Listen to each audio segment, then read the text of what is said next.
Аз съм отломка, но не от една българска мечта, а от една българска илюзия. Илюзията, че с кръвта си и храбростта си можем да изкупим глупостта на всевластниците си.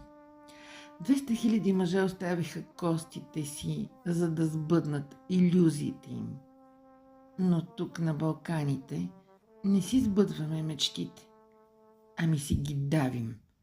Давим си ги в кръв. И само който види тая кръв, знае, че годините нямат значение и държавите нямат.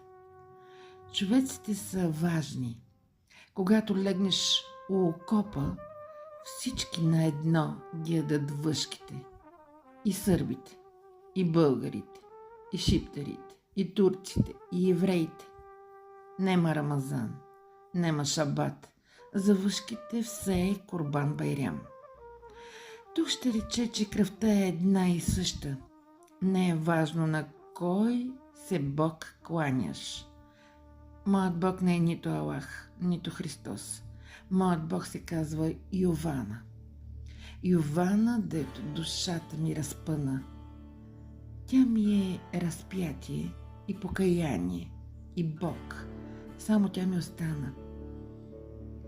Едни викат, че се казвала не Йована, а Македония. Други викат, че името й било Европа. Трети на голям параход я видели, там пък се казвала Америка. Ама за мен си е Йована.